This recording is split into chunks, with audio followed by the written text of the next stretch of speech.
Hello, my name is Daniel Braby, and I'm a researcher and student in the School of Government and Public Policy at the University of Strathclyde in Glasgow. This presentation today provides an extension on a recent collaborative paper between myself and Dr. Mark Shepherd, in which we look at the volume and operationalising of questions coming from the PM during Prime Minister's questions, which is understandably a means of exploiting the system, given that only party leaders are afforded the opportunity to respond. Thus, we examine how this behaviour is utilised, whether use of this behaviour has been progressing, and what broader implications it has for the normative functions of the procedure. So, as much as op-eds and columnists and journalists lament the conduct of politicians in Prime Minister's questions and the implications this has for representation or accessibility to certain groups within parliaments, the media play a particular role in amplifying lively acts within PMQs, which may promote in turn such behaviours as personal attacks, face-threatening acts, apportioning of blame on previous governments, and the non-answering of questions. However, as Edward Haig provides, PMQs constitutes one of the few containers through which the PM is held directly accountable by the Parliament. Thus, the substance of both questions and responses are important for normative democratic reasons. However, the subsequent media coverage and often live coverage of the procedure is important for the public in the political information they attain. So this kind of challenges notions that media act as a positive democratic force in being the conduit that distills political information to the public when it comes to this procedure. So thanks to the team at the Hansard Society and legislative scholars like Rob Salmond, we know an increasing amount about what the public thinks of PMQs. Surveys show that over half of the British public report having watched the procedure within the last 12 months. And while focus groups show generally negative perceptions of PMQs, with a seeming backwardness of the procedure serving to promote government versus opposition debates over the substantive answering of substantive questions, viewers who report having watched the procedure in full generally have more favourable opinions of it and are more likely to demonstrate higher political partisanship and participation. So, moreover, the emphasis on such debates in matters of competency do seem to take away from the direct representations of constituent interests. So, with the decline of local media, there's further implications for how constituents see themselves reflected in the national political debate. So having a good breadth of speakers and issues that are raised and the focus of them is important for feelings of representation. So party leaders are often rather quick to air their grievances with the conduct of the procedure, as observed here in an interview with David Cameron following his appointment as Tory party leader. So this study was motivated a bit with the hope of being able to call some hypocrisy. Again, questions on conduct during PMQs are a frequent subject the press raise to PMs and party leaders, but there's some complicity in amplifying the more negative conduct that the public do not agree with. And academics broadly take similar positions to the public in their opinions on PMQs. However, while PMQs as a procedure can be broadly criticised, any effort to study procedures need to fractionate what behaviours are detrimental to the procedure and how have they progressed, what are their projections, are things getting worse or better, are these criticisms true for all time periods? So that's what we look to do here. So why is this important? Full viewership is associated with more favourable perceptions of the procedure. Media coverage of snippets tend to focus on seemingly critical moments. However, productive debate between leaders can provide digestible information and heuristics on the relative positions of parties which are useful for voters. Frequent and robust debate also serves necessary functions like tension release and appears to be a central driver of public engagement. So from our review of the literature and dusting off Mark's PhD thesis, which I think he completed when I was 2, we see counter-questioning by the PM to be a distinct behaviour which serves multiple Yaboo point scoring, punch and judy politics purposes. So not only does it often serve as a means to equivocate and avoid answering a question, but it's commonly applied as a rhetorical framing device which is used to criticise the opposition, distract from an issue, and being a behaviour which is diametrically opposed to the intent of the procedure and the limited opportunity for response, it really just is a get out of question free card a lot of the time. So yeah, there's a lot of existing research on PMQs, and we see a few behaviours which are seen as negative that are tracked. So interruptions have increased across time, and with the increase in interruptions comes the decrease of substantive questionings.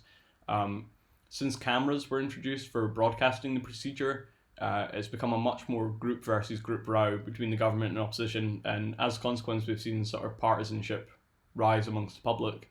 Waddle and Bull also find that personal attacks by the PM to the party leaders and vice versa seem to be on the rise. And comprehensive studies have found that there's huge differences in the reply rates between different PMs, with it being lowest for Blair and Cameron and higher for Thatcher and Brown. So there's some problems with this line of study, and it's generally that behaviors and how they've progressed tend to be used purely descriptively, and they look at averages across sessions. However, we see here that with PMQs, the length of the procedure has been slowly increasing. When Tony Blair has his first year, 1997, as PM, the procedure shifts from being Tuesday and Thursday 15-minute intervals to a 30-minute period on the Wednesday.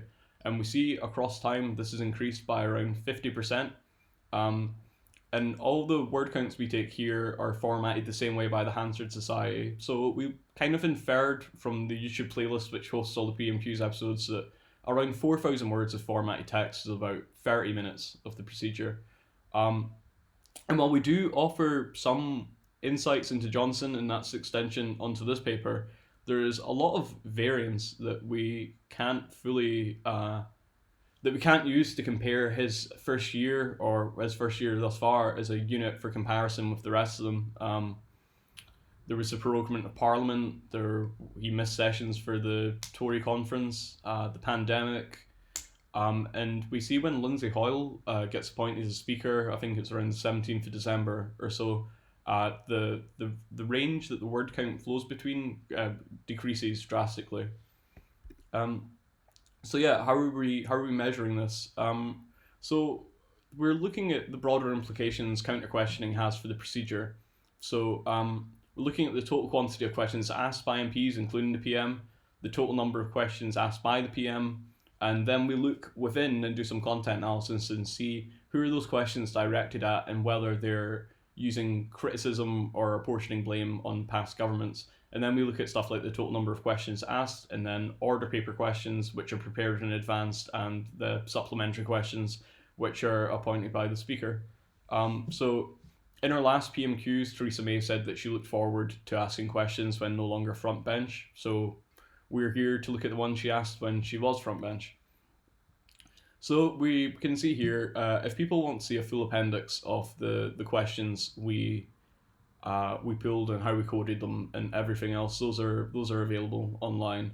But we can see them being directed at the opposition. We can see when they're critical of the past government. This one here particularly. And also this paper adds to our previous study, like I said, by introducing some preliminary analysis of Johnson's performance and the utility of Prime Minister's question sessions using our indicators.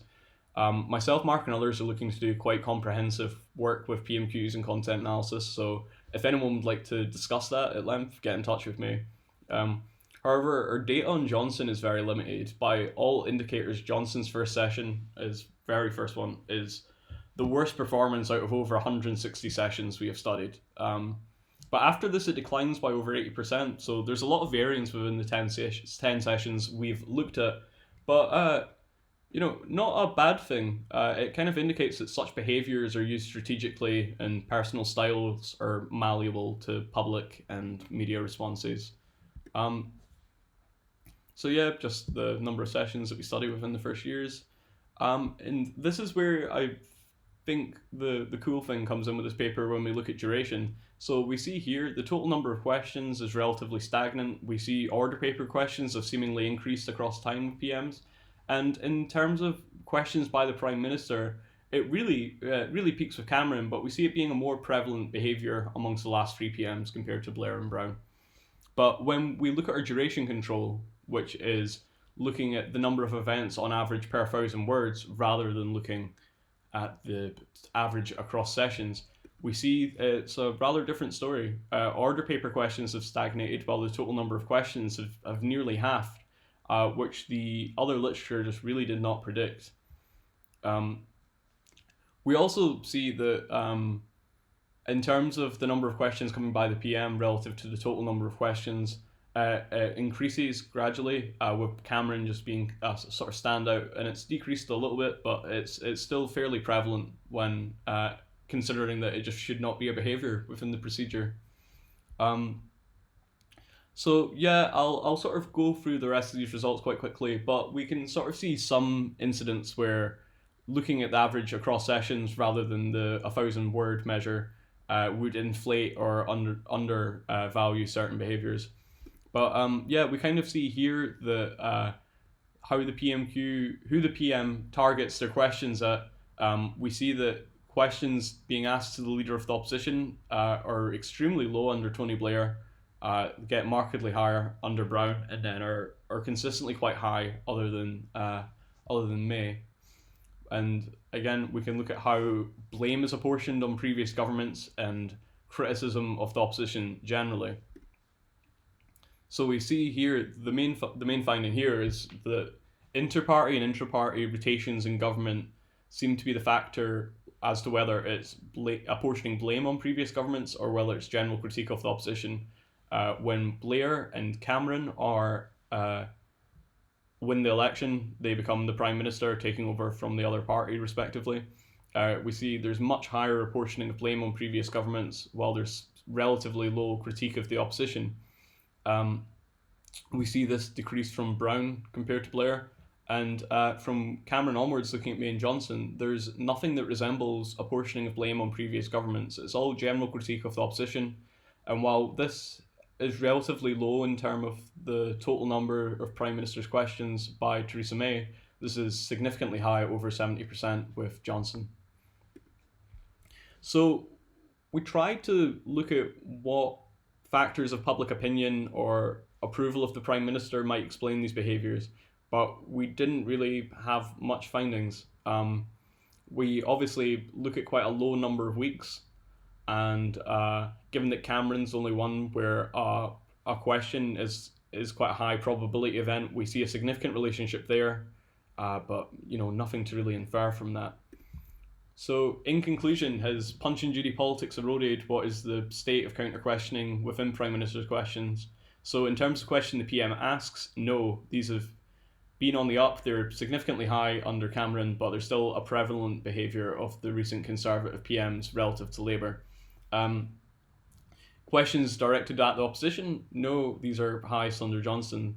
And questions critical of the opposition, apportionment blame completely down, but Johnson over 70%, which follows our previous findings that this is to do with intra-party versus inter-party transitions in government. So recommendations, if we want higher engagement, a more sanguine view of leaders, we want increased satisfaction with democracy, public participation, even partisanship can be useful for many things.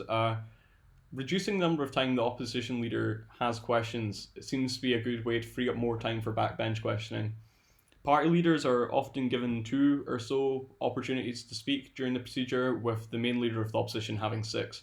So this eats up a significant amount of time, and with the dialogues that come out rather than the substantive answering of questions between the main leader of the partisan and the PM mainly, this would be a good way to free up a lot more time. And there should be some considerations of the rules and the limitations on speaking interventions to stop the PM questioning and blaming without answering. So yet to do a more fine-grained analysis on this, but it seems like there's a significant difference in behaviour when Lindsay Howell becomes Speaker of the House, for example, so there's something to study there. So a word of caution. Too much emphasis is placed on holding the government to account. Being held to account is retroactive. These can be utilised to have constructive conversations about policy and implementation and reflecting interests that may not be represented. So yeah, like Pakenham and Lord Norton find, legislators perform a myriad of functions.